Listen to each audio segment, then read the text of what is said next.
Hey there, watchers and Netflix and chillers. Here to talk to you about the Netflix original show, The End of the World. Yes, there's another word in there, but I don't feel like being flagged as inappropriate for all advertisers.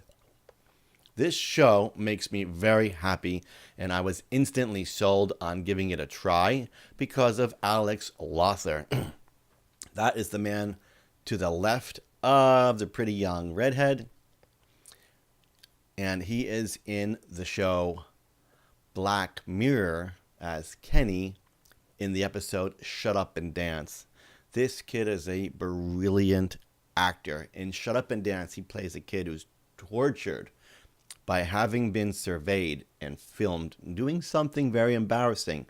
And he spends the whole episode in hell, absolutely terrified, embarrassed, anxious, and just wigging out.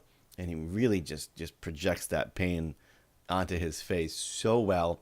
Has such great expressions. Even in this image right here, you can see and feel who his character is just from the look on his face.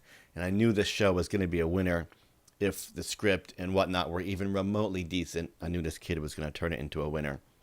And so far, I am on episode 3. I've seen the first 2 episodes, but we're talking about episode 1 right now.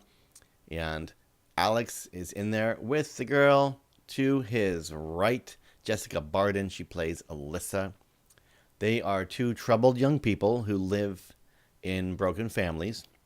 And more importantly, James, I'm sorry, he's James in this show. James is almost certain he's a psychopath. He has a penchant for killing things, animals of all kinds, and really enjoys killing them. And he has no sense of humor. He goes to high school where he's a total standout. He just sits by himself. He's got no friends. He's the one that everybody kind of avoids. And then we meet Alyssa, who is somewhat the same. She's a little different from everybody else. She gets picked on. She doesn't fit in. So she decides she likes him. Look at this weirdo. I'm going to go get to know him.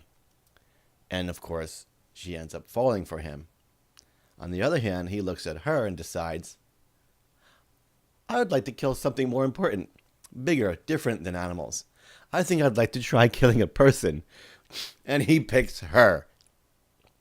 So he tries to get himself close to her because he wants to kill her. And she tries to get herself close to him because she likes him because he's different. So it's a very, very interesting relationship that begins to be put together. And it's very, very crooked and very funny. I highly recommend episode 1. I'll talk about episode 2 next. Episode 1 is very self-contained. When it ends, I wasn't sure where it was going. It felt like a beginning and an end of a short story. It felt like it could have been an episode of Dark Mirror. It really did. Dark Mirror? There's a show called Dark and a show called Black Mirror, and I keep crossing them. It felt like it could be an episode of Black Mirror where that could have been the end. The irony of how they met in their relationships, and off they go. She thinks she's falling for him because he's weird, and he likes her because she's weird, and he thinks he's going to murder her. That in itself would have been a story. So I wasn't sure what was next. Where are they going to go? What happens in episode 2? Because no real huge storyline was bloomed in episode 1.